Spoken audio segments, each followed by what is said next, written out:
I guess there's no way to erase the chat. But no one else is going to see it because they're. I don't think anybody else can see it. Yep. Exactly. Hi, everybody who's joining. We're just taking a couple more minutes to give everybody a chance to log in and sign on, and then we're going to start. So we're really excited to have everyone here. If you want, you can put your name and class in the chat. Or rename yourself with your class.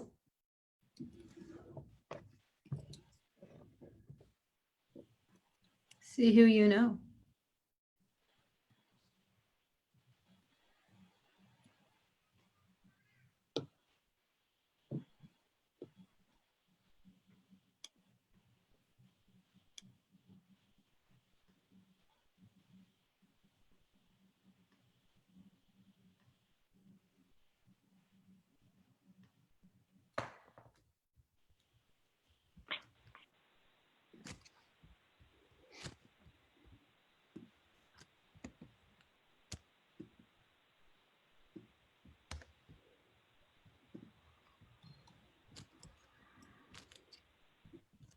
I'll just keep hitting admit when people join the waiting room.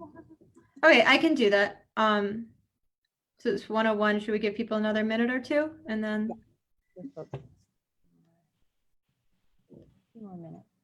And then I'll once you get started, I'll keep the I can keep the admit people window open for him and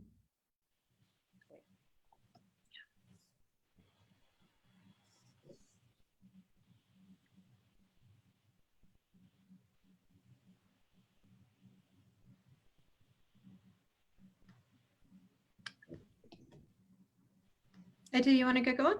Do you think? You think we're good? I think good. Can all hear me? So.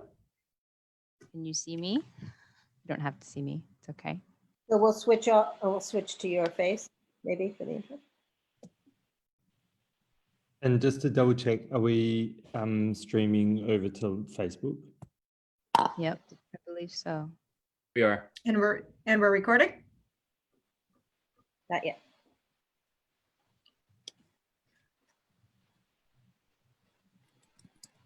Okay, we are now recording.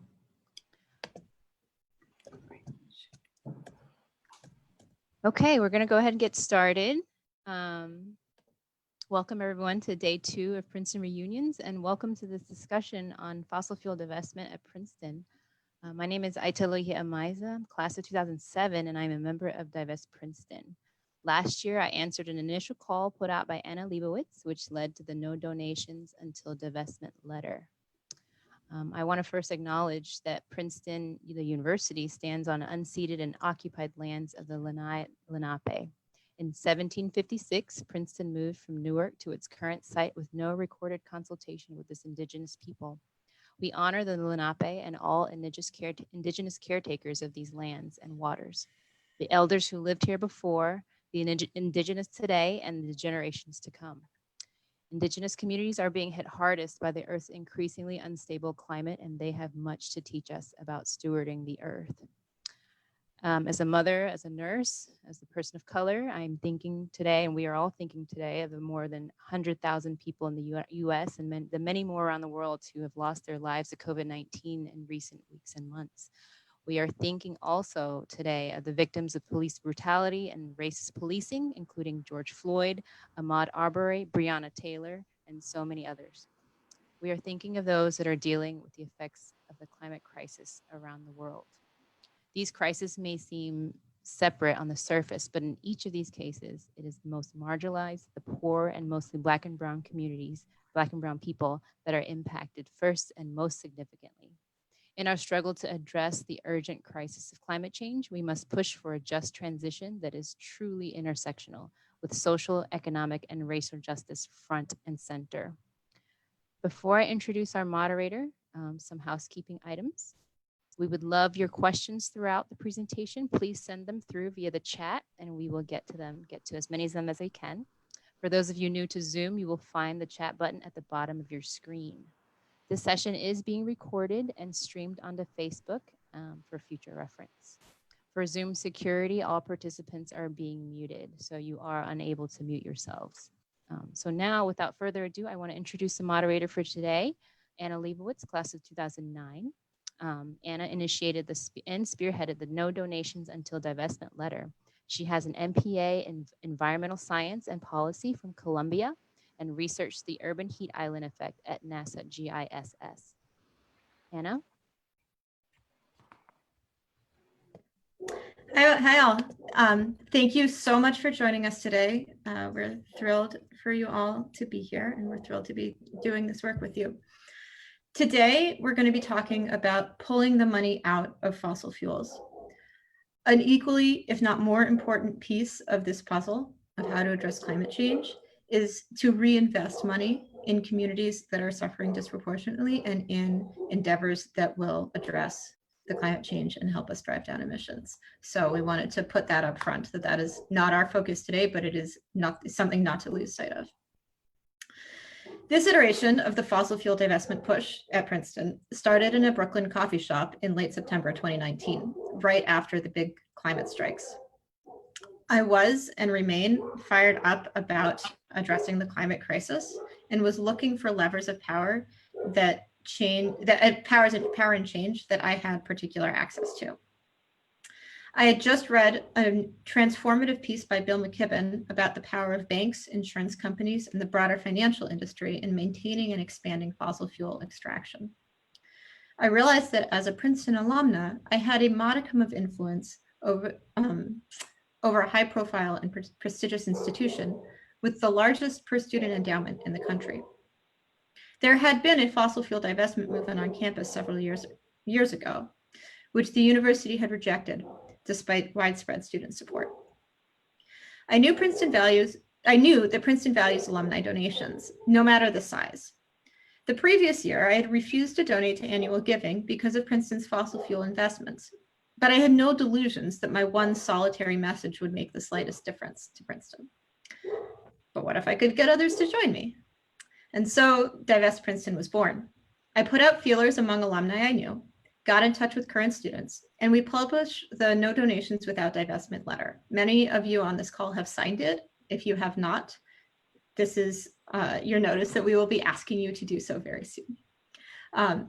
This seed of an idea fell on extremely fertile ground, and a campus group sprang up and grew like a climate change-driven wildfire. The campus group organized, protested, garnered hundreds of signatures for the letter, and researched and crafted a thorough and thoughtful divestment proposal to present to the Resources Committee of the Council of the Princeton University Community, or CPUC. The Resources Committee, this is their description of themselves, considers issues related to the university's endowment portfolio, including concerns related to investment responsibility and socially responsible investments. The proposal to the Resources Committee has 5 planks, all actions that the university can take in order to support the overarching goal of divestment from fossil fuels. And there's a slide for that. Yes, there's a slide for this. Number 1, Princeton University should divest all of its holdings of fossil fuels. Number 2, the university should divest all indirect holdings of fossil fuels, such as commingled funds and shareholders of major fossil fuel companies. Point 3, Princeton University should prohibit new research and associated financial relationships with fossil fuel companies. We'll discuss in a minute what some of the existing ones are. Point 4, Princeton University should establish a body to ensure its endowment is ethically invested. And point 5, this new body should host open meetings and release regular, publicly verifiable reports to measure its progress. Points 2 through 5 really are focused on supporting the overall goal of divesting from fossil fuels. The proposal also lays out 7 arguments in support of divestment, grounded in the university's own guidelines for when divestment of the endowment is an appropriate action. The arguments are as follows. Section 1, divestment has precedent, both inside and outside academia. The university has previously divested, partially or fully, from companies doing business in apartheid South Africa and companies doing business in Darfur during the genocide. Today, universities such as Cornell, Brown, Oxford, and the University of California have either fully divested from fossil fuels or declared their intent to divest.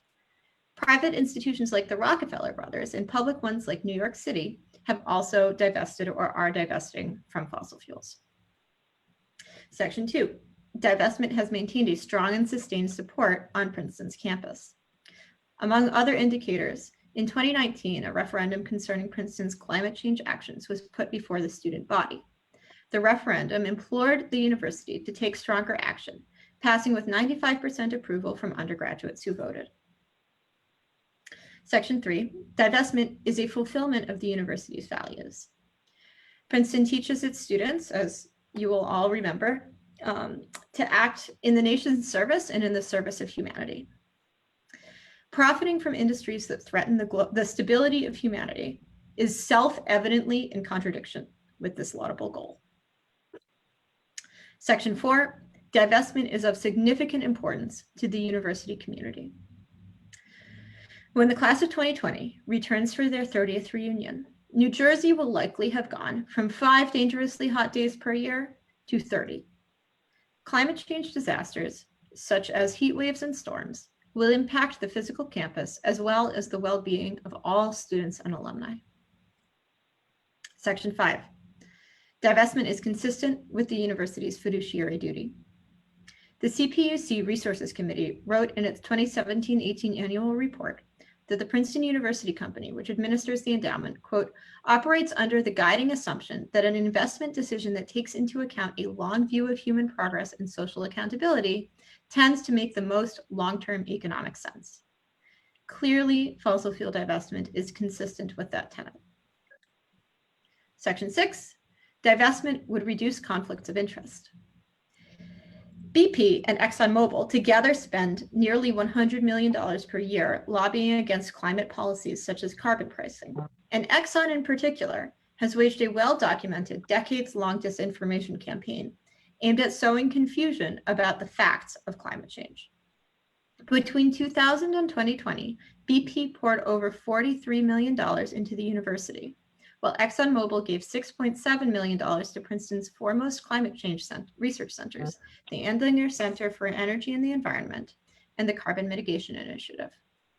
Just as lung cancer research centers would be remiss in accepting tobacco money, accepting sponsorship for energy and environmental research from fossil fuel companies presents inherent conflicts of interest. Section 7, divestment is needed now. Climate change is speeding forward at a terrifying and increasing rate. The evidence is all in that we must act immediately and decisively if we hope to stabilize global temperatures in this century. Divestment is one piece of the complex puzzle of steps required to address climate change, but it is a piece and a catalyst for other changes, and the sooner it is put into place, the more effect it will have. I'm now going to turn to our 2 guests, and we are so grateful to have them here. First is Dr. Rebecca Goldberg. Dr. Goldberg, class of 1980, is an ecologist with over 30 years of experience bringing science to bear on pressing environmental issues.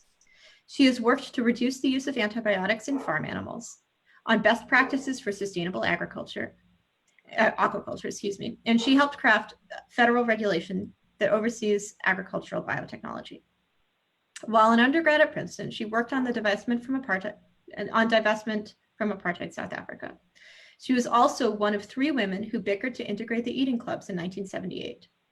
She is currently the Director of Environmental Science and Research at the Pew Charitable Trusts. She joins us today in her personal capacity. We are so glad to have you here. Thank you. And secondly, Bob Massie. Dr. Massie, class of 1978, is an American activist and author who works on issues of global leadership and corporate accountability, social justice, and climate change.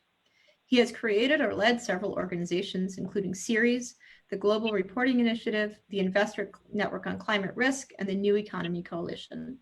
His early activism centered on opposition to South Africa's apartheid regime.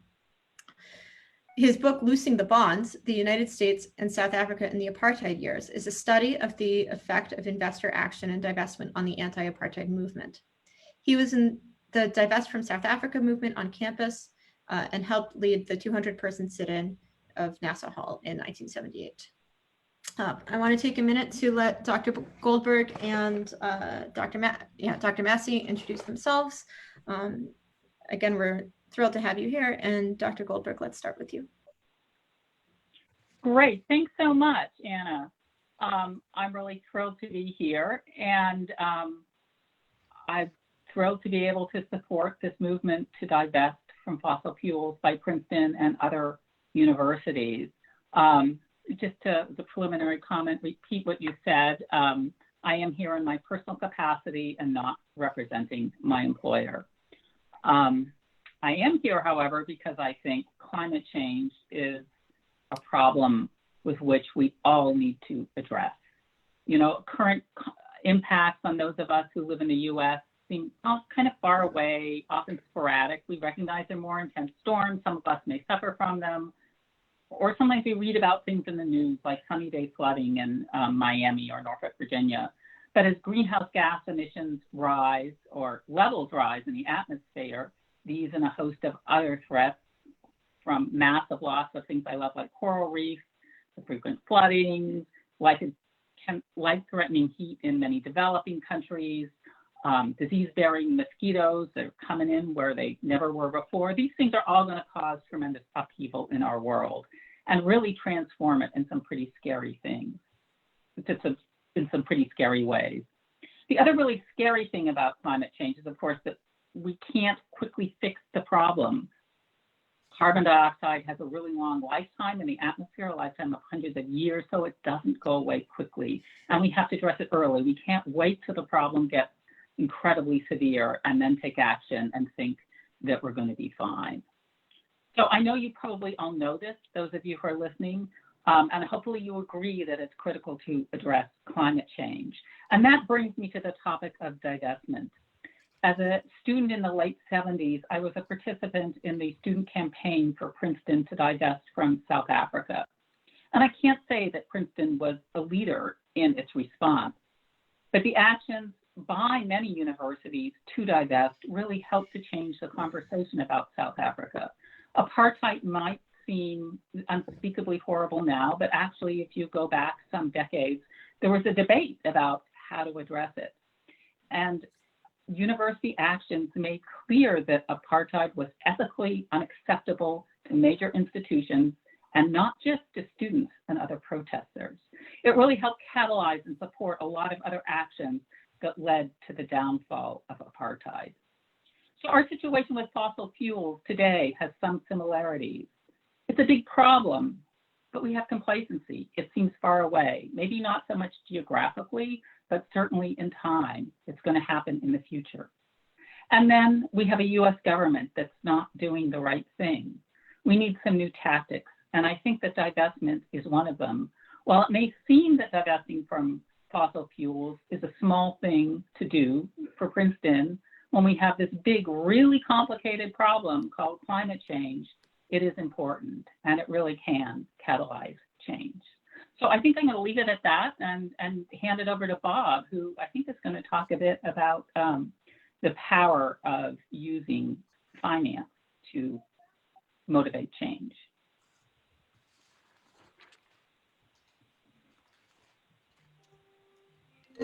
Sorry. Okay, I thought somebody might speak, but I guess it's my responsibility now. Well, thank you very much for coming. The challenge for me is that this question of divestment, in which I became interested at Princeton in 1976 or so, pretty much has governed the rest of my career. And so, I went on, I did a degree at Yale Divinity School. I'm actually an Episcopal minister, but I went on and did a doctorate at Harvard Business School. My dissertation was on the question of South African divestment and its effect on institutional investors. So what I'm going to do now is I'm going to move at very high speed through a bunch of topics, really in the spirit of giving you a kind of living web page so we can go back and talk about the pieces that you think are particularly important. So divestment has a lot of moving parts, but at its core is this fundamentally moral question of how does it relate to any of us. That is, how does climate change relate to us, and what kinds of responsibilities do we have to act? And the case of an institution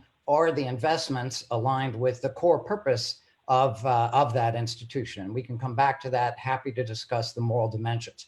I think what I'd like to focus on is the economic argument, because the economic argument has always been very powerful. And but unfortunately, the world of finance has been unbelievably slow in addressing it. So the good news is that there's a lot happening right now, which we can talk about. The not good news is most of it should have happened 20 years ago.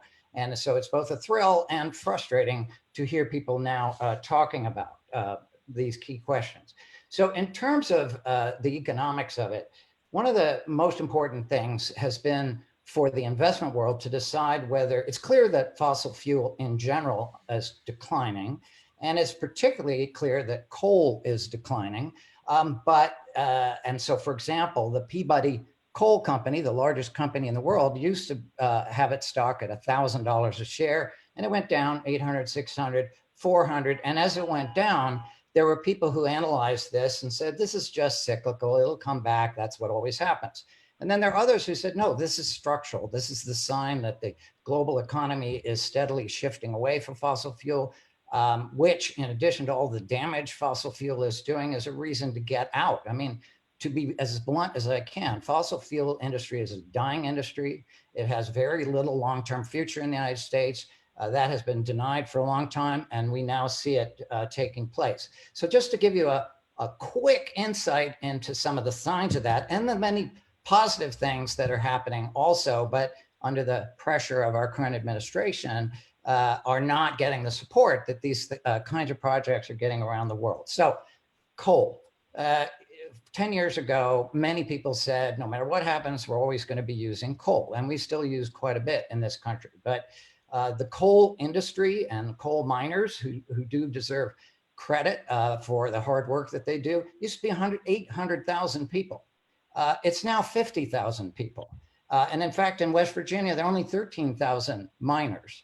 And what we need to do is recognize that decline and provide, as was said earlier, a just transition. And we've tried to do that, but politically it's very volatile. And then we had natural gas, which seemed suddenly to those in the energy world like it was going to be our great savior from their standpoint, because we found so much of it through fracking.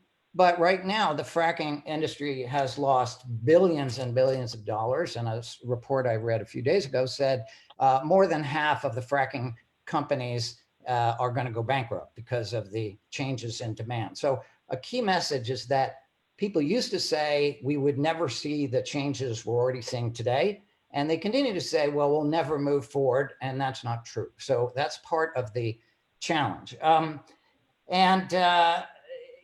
Just to keep going, if you're not that familiar with this, there's a wonderful organization called Carbon Tracker, which will not only tell you which companies are having problems, but which companies have invested in massive new projects and lost money. Shell Oil, as you may know, lost $9 billion trying to tow a fossil fuel an ocean drill. And you have companies like Chevron, which goes around talking about how it's moving towards low emissions, and yet they are actually investing $45 billion in an enormous new oil and gas field in Kazakhstan, and they never talk about that. So these inconsistencies of who's investing in what are very deep, and frankly, I read the financial news, people are still arguing, well, we can never get rid of fossil fuel, but the reality is that we're doing it. So just to touch for 30 seconds on finance, banks are still funding these things, but there's been an agreement by major banks not to invest in Arctic drilling. The irony is the ice starts to melt. What do? We drill more. But banks won't finance that. Banks are now saying they don't want to fund tar sands, which is one of the most expensive and ludicrous proposal ever made. So on the positive side, we are seeing movement sort of on the Green New Deal style all over the country, not in Congress, but that's because we're recognizing that the transformation of the economy that we need is needs to address both fundamental economic inequality and climate change. And fortunately, the answer to one lies in the other.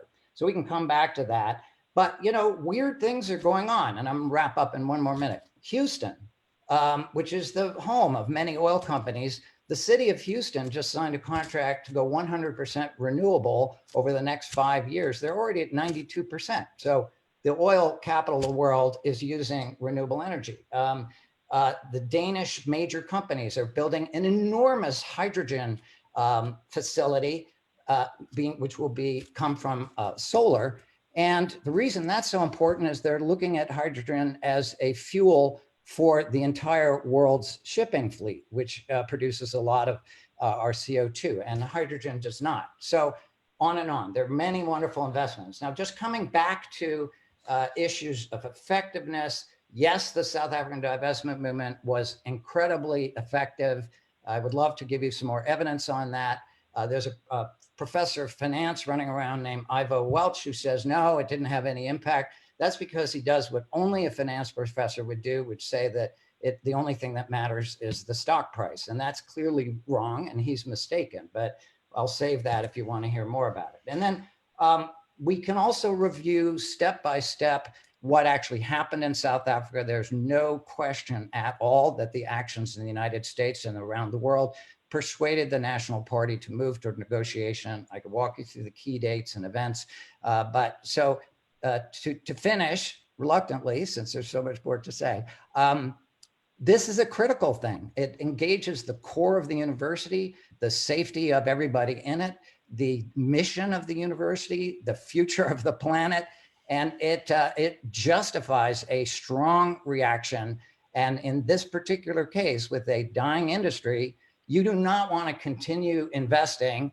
And I actually imagine that money of the investments have already changed, but with the lack of transparency and the lack of respect for the density of these problems, we don't even know. But I want to support what folks are doing. I'm going to put my email in the chat. So if anybody needs a little additional help or explanation within reason, I can help provide that. And I did write this very long book, which you can use either to build your bicep muscles, because it's big and fat, or you can use it as a guide to what happened 30 and 40 years ago and hopefully apply those lessons today. That's actually what Bill McKibben, who's a very close friend of mine, did when he designed the current fossil fuel divestment movement. So I thank you all very much, and eager to hear more from Becky, who obviously has a very deep perspective, and to hear your questions. Thanks so much, both of you, for that introduction. I have a few questions prepared to guide this discussion, and then we're seeing some great questions coming in from the audience, so we will leave time for those at the end. So you were both involved in not only the anti-apartheid movement, but also the push to integrate eating clubs, and I know you overlapped at Princeton. Can you speak to your experiences as student activists at Princeton in the late 70s? What messages did and do the university's actions or lack of action send to current students or to students during their years on campus? And what messages do Princeton's policy actions send to the world? Becky, let's start with you, Dr. Goldberg. Okay, well, maybe I'll speak to the eating club experience. As you noted, I was one of the 3 women who did bicker at the eating clubs in 1978, and that led to Sally Frank's lawsuit after she got out of law school a number of years later against the university, which led to the eating clubs admitting women. You know, I think, unfortunately, sometimes while Princeton thinks of it as a progressive place, it has to be pushed in order to do the right thing. Certainly, that was my experience with getting women appropriately integrated into Princeton life, that there was a real reluctance to change, that there was a concern about disrupting the status quo, perhaps donations. I can't speak for the people who were at the top of the university at the time, but that's my perception. And that students need to recognize this, that their effects over time, cumulatively, can caused the university to begin to question itself and eventually lead to change. It's not a sudden process. Certainly the divestment process for most universities in the US took a long time. And in the case of the Princeton Eating Clubs, it actually took a lawsuit to finish the process. But you have an important role to play, students. I think that's the best thing I can say. And alumni too, because we can support you. 1978 was a very complicated year. A lot was going on. In 76 and 77 had been the death of Stephen Biko over in South Africa. And we were gaining a much better understanding of what was happening there. But at the time, there were three related movements. One has to do with the discrimination of the eating clubs. The second was about a national debate over labor rights in J.P. Stevens, and Princeton had a board member who was also on the board of J.P. Stevens. So that created an interesting conflict. And then South Africa. I completely agree with Becky. The university sometimes has to kind of be pushed in order to wake up and recognize what's happening in the world. And I actually joined Ivy Club for reasons we could discuss.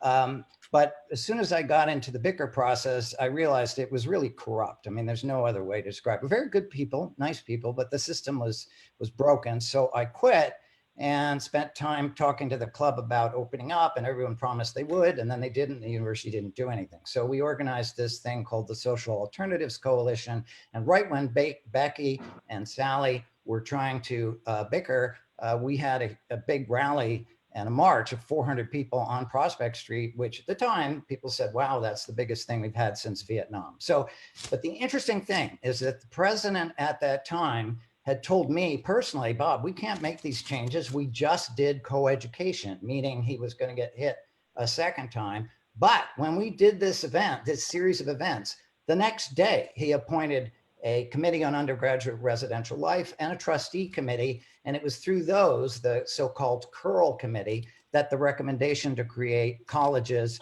and other improvements at Princeton. So between Becky's efforts, Sally's efforts, and this other thing, we did make change, but it took 25 years. And is that fast or slow? I think it's pretty slow.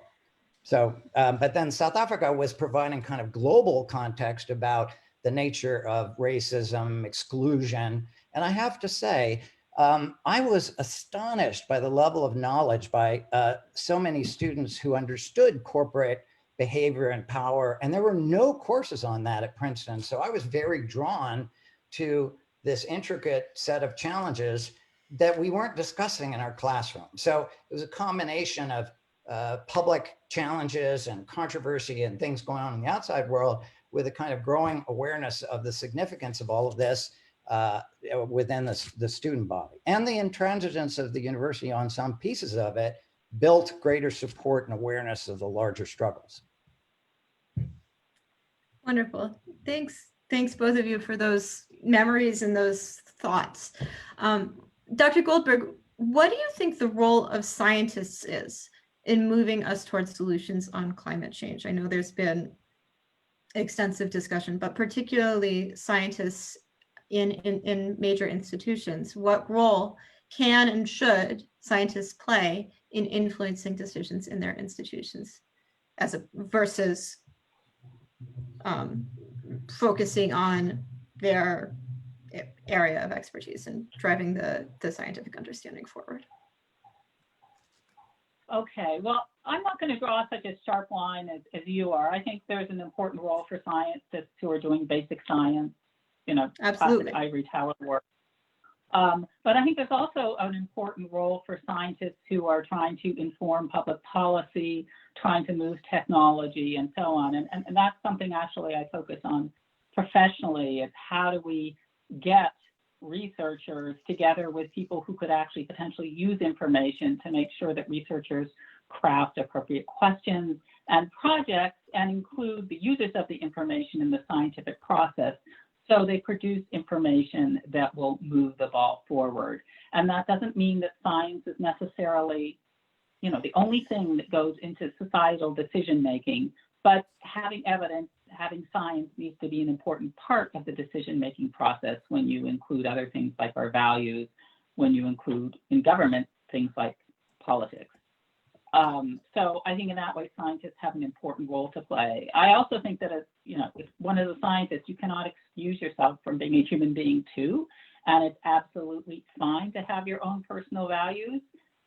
Even if your research has nothing to do with climate change, if you believe it's this important problem, you should, by all means, step forward and take it on yourself to push your university to address the issue, as well as advocate for the issue in other aspects of public life.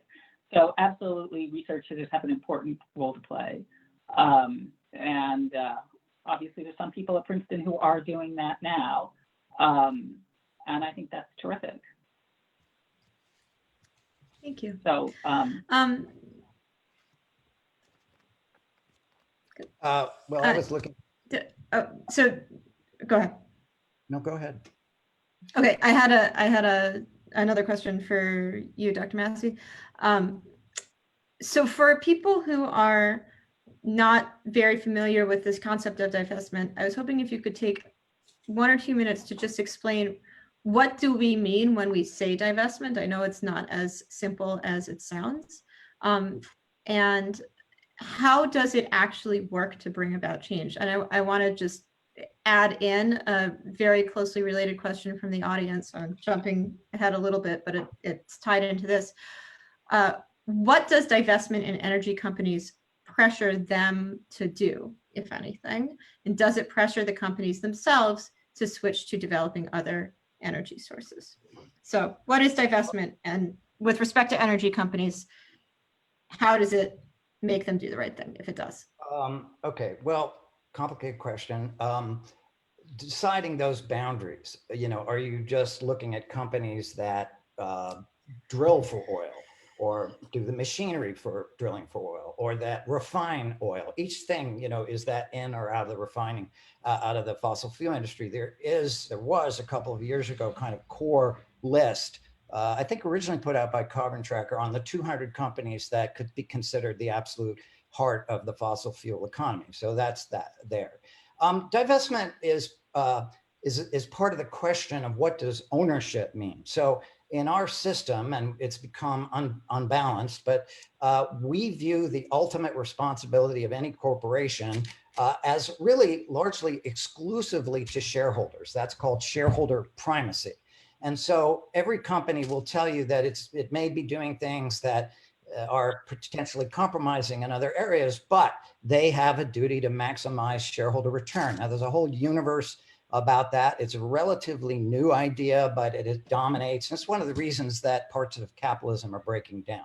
So if you are a shareholder, you are ideologically, legally, morally an owner.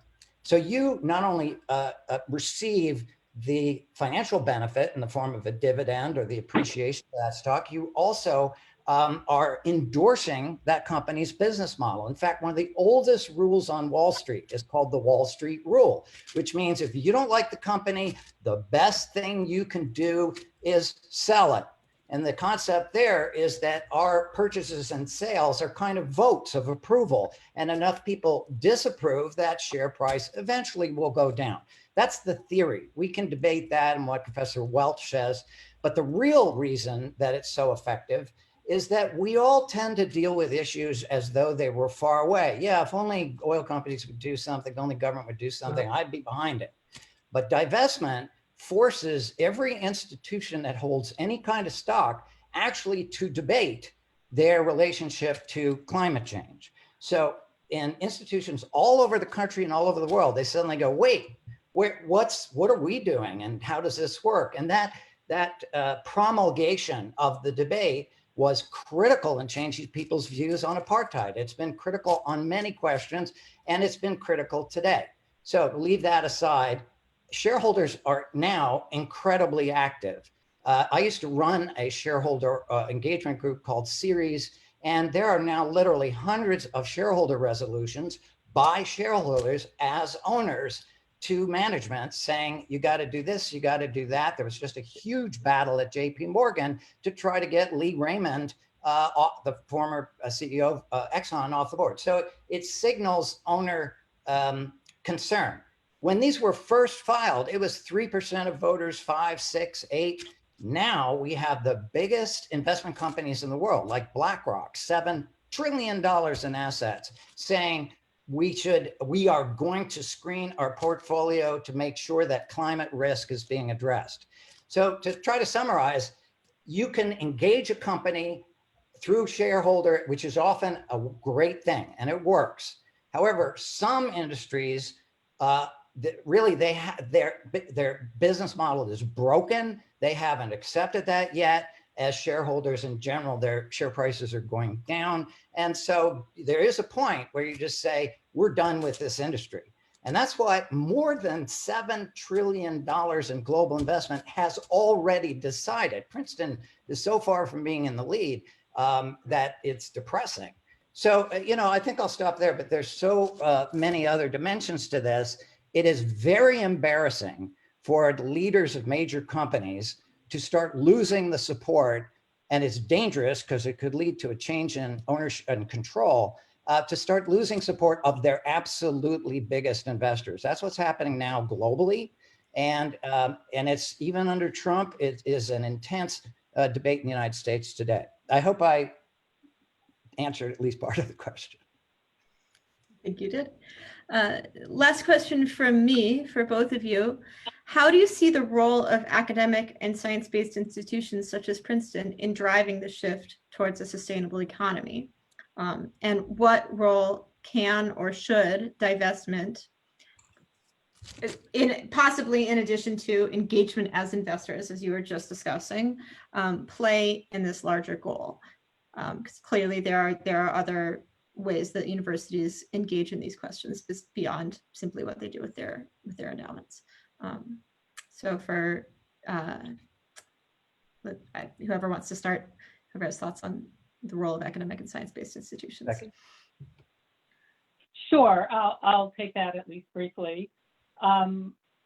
I absolutely think Princeton has a role. I mean, some of it is pretty self-evident, and it's obvious that institutions like Princeton can play a role in development of technology and innovations, which help provide alternatives. But I think another important role for institutions is to gather the evidence as we try and move towards a more sustainable economy of what's happening, what's working, what's not, and do the analysis so that people can reflect and improve and drive us even more directly towards a more sustainable future. So I think there's not only an innovation role, but actually an active role that researchers can play in understanding changes in our world and contributing evidence to be more effective at making the change we want to see happen.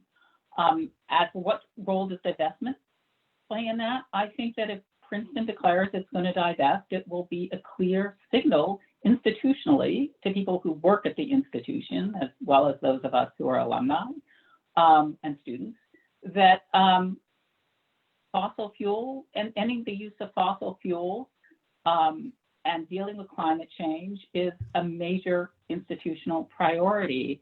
And I think that will have an effect of prompting people to take a harder look at the related issues and asking, what can I do? How can I contribute?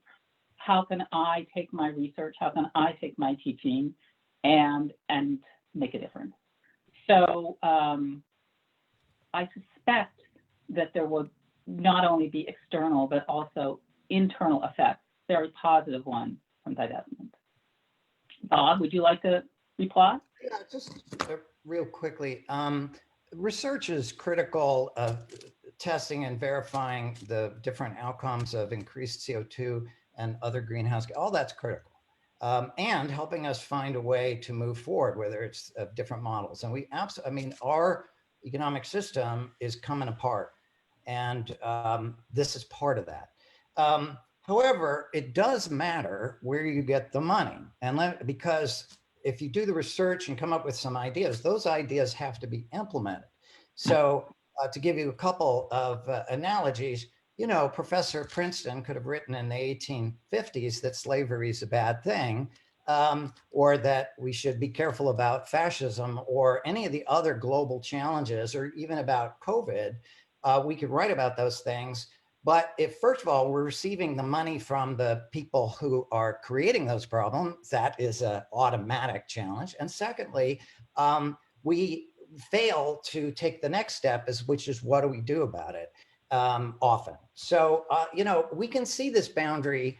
I know it's always controversial to compare serious moral problems, and I don't intend to belittle any of the others in any way. But, you know, it's like, as we said, the tobacco companies, somebody brought that up a moment ago. You know, do you want a center for tobacco or, you know, lung health funded by tobacco companies that are using that study to, you know, whitewash what they're doing?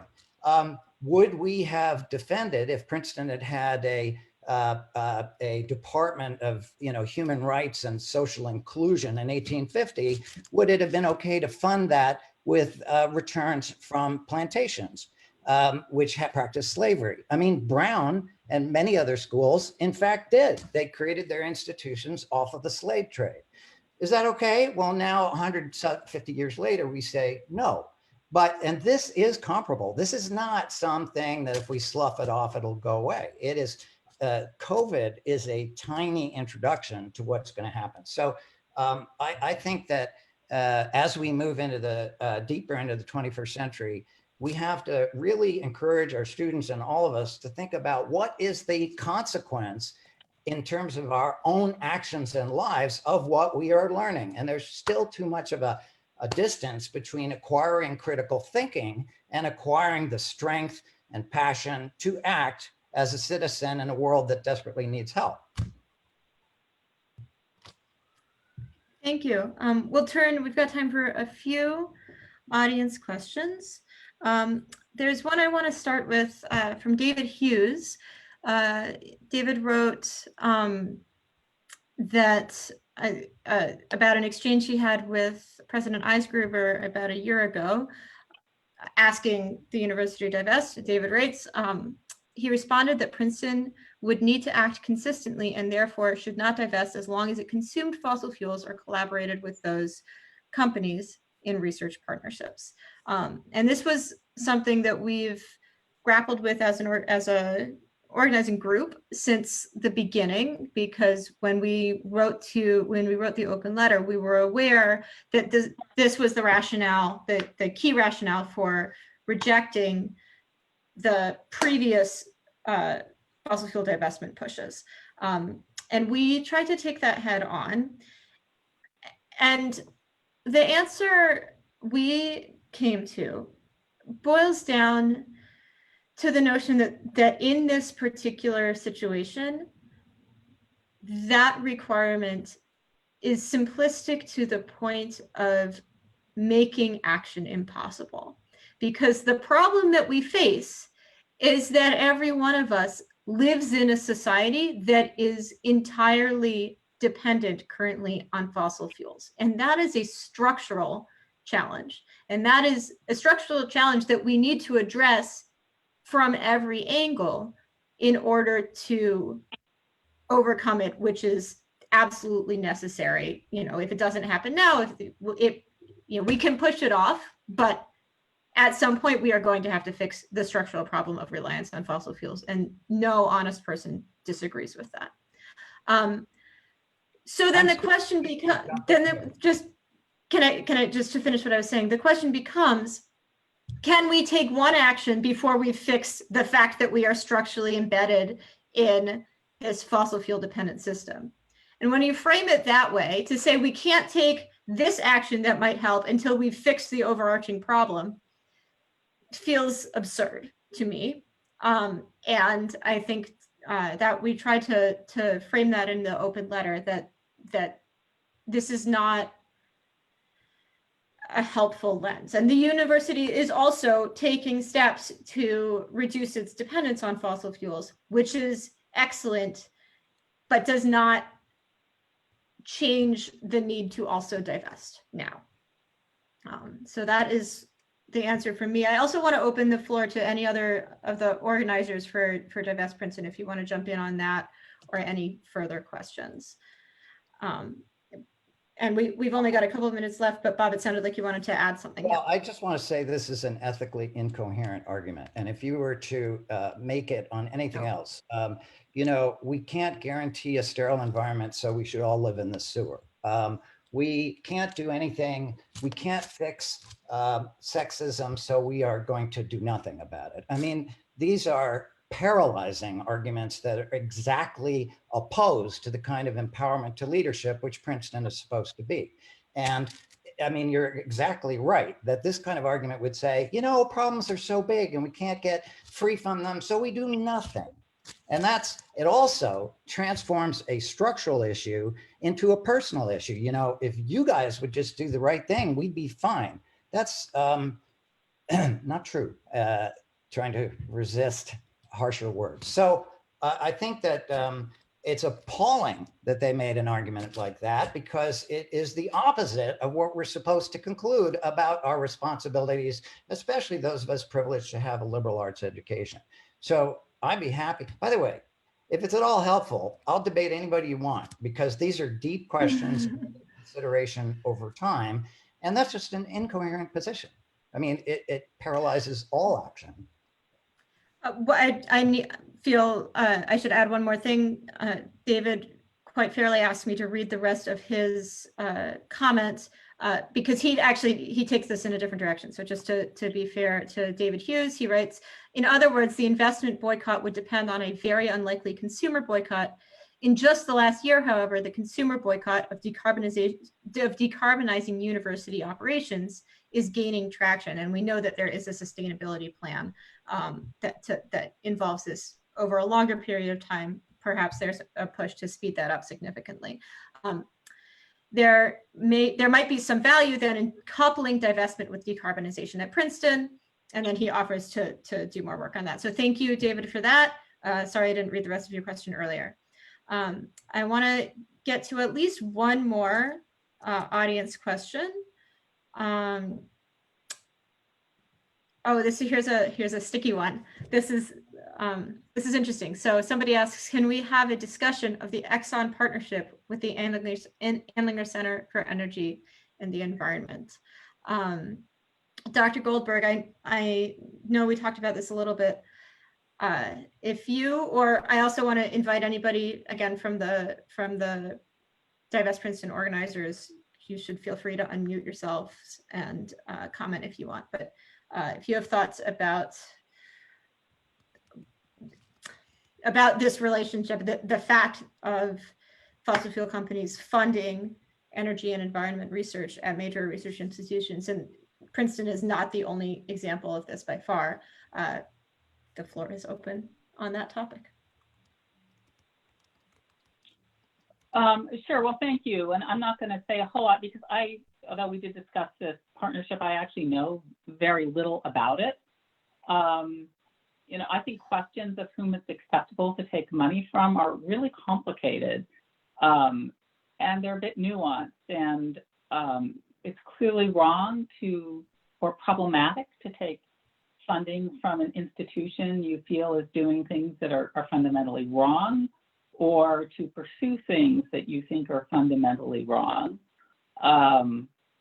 So, you know, I think when it comes to relationships like the one you referenced, it's certainly deserves a great deal of scrutiny, but I'm going to defer on saying anything about that specific relationship because honestly, I don't know the details. And I think that's unfair of me to comment on something where I haven't done my due diligence. So I'd love to hear some more from some of the people who are active in the divestment group because you may have a lot more to say. And I think this is going to be the last Q&A. So Tom or Micah or anybody, Ryan wants to jump in here, that's fine. Otherwise, we'll turn it over to Ryan for next steps. I might say really briefly that we address this question of funding from Exxon in our proposal. So I can link it in the chat and it'd be great to hear from people about, to get their thoughts on it. And maybe Bob, if you had any take on that as well.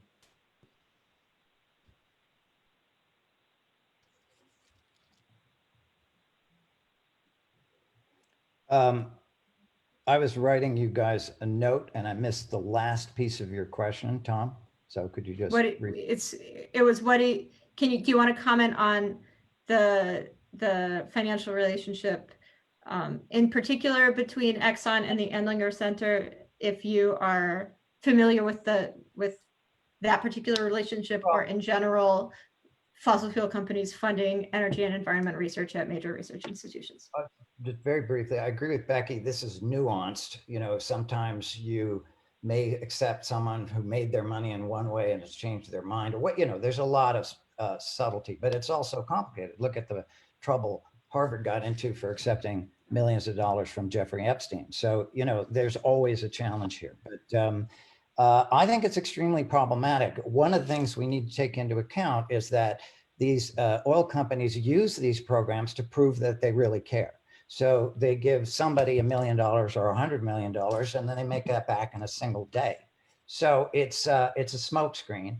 In a debate about divestment at MIT, the people who run the programs funded by the oil companies there became apologists for the companies by saying, well, what would happen to all our research if we showed that we were mad at them? That gives you an example of the now, not everybody's like that, but just an example of the negative impacts that come out of it. And also, doing research pushes the timeline for action long into the future. Let's wait and see what the research says. We don't have any more time. I mean, we have zero time. And so, I think it's to be blunt, I think it's an outrage that the university continues to take that money. The good news is there are a lot of wealthy people who would fund it who are not oil companies. All right, Ryan, let's turn it over to you if you're ready for the last piece. Yeah, sure am. So thanks for the discussion that we just are concluding here, but we're trying to end on sort of a note of activism. We know that a lot of you are hopefully pretty amped up by what you just heard, and maybe you're looking for some ways to do more with your time and your money. As Anna said, as alumni, the most important resource you have in this is your ability to donate. So what we're asking you to do first and foremost is to reroute your donation, not to Princeton at this time, as long as they're invested in fossil fuels, but to other things that are more productive and help get us out of the mess that we're in. So we consider the Climate Justice Alliance to be a pretty good substitute if you still want to be doing something good with your money in public service. And we've got a link to that here. All of this, by the way, can be found on our website, which is pretty comprehensive. If you go to divestprinceton.com, there's a tab that says get involved, and it's a very exhaustive list of all the different ways that alumni and students on campus and really anyone can assist with what we're doing on campus. And we appreciate that help anywhere we can find it. So as alumni, what we would really like for you to think about is the second point here is whether or not you'd like to sign up to be a class lead. The administration sort of knows that they have an ability to outlast us, that everyone on campus that's a part of our group is more or less there for, in the case of undergrads, maybe 4 years if they start early enough, or in the case of us grad students, I'm in the Wilson School, I'm only there for 2 years as a master's student. And the administration knows that. So what we need is the broadest possible and most, a broadest possible coalition that involves the most classes possible. And that starts with us getting a lot of alumni to sign up to be class leads. That entails basically just sort of recruiting even just a handful of your closest friends from your class that might be interested in this kind of thing, circulating petitions and op-eds and things that we write on campus or that alumni write, just so to make sure that those get circulated to the people that would benefit most from having them, and doing things like that. So there's a link to on our website, and I believe some of this stuff might be being shared in the chat right now as well. And please take a look at that page and sign up to be a class lead if you've got some time to donate. And then lastly, email the resources committee and copy President Eisgruber. This is something we've got templates for on our website as well, under that same page that I mentioned. As we discussed, the reason that we're so,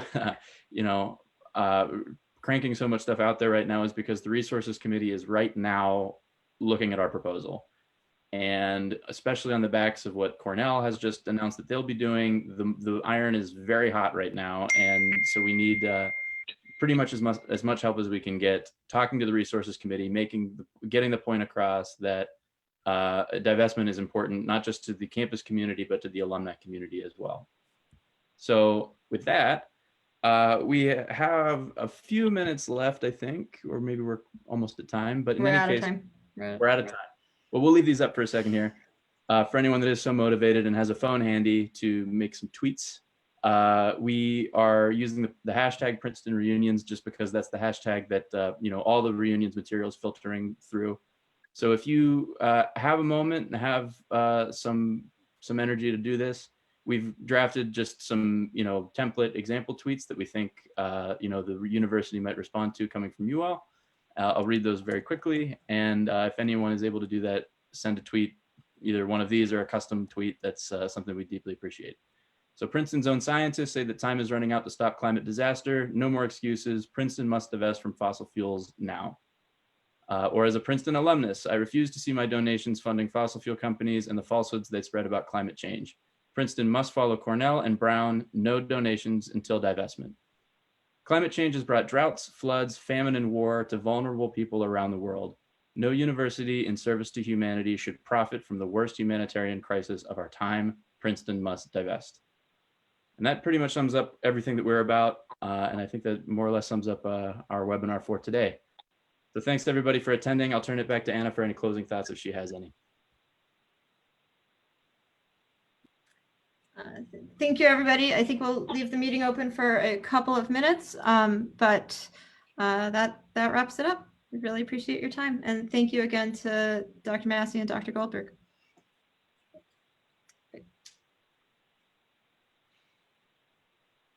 So give everybody a chance to click on any links they want.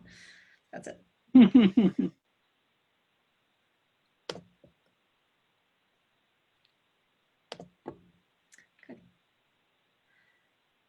Right.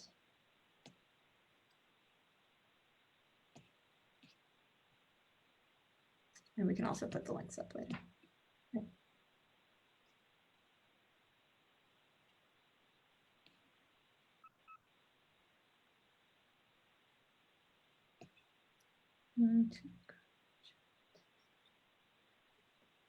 Anna, if we could maybe keep that Yeah. tweet page up just in case anyone's still looking at that and wants Keep which?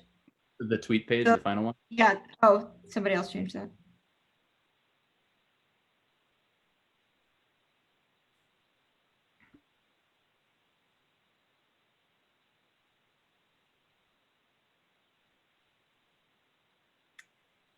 I think we should probably end the meeting. I'm going to end it now. Thanks, All right. everyone. Thank Thanks, you. everyone. Thanks.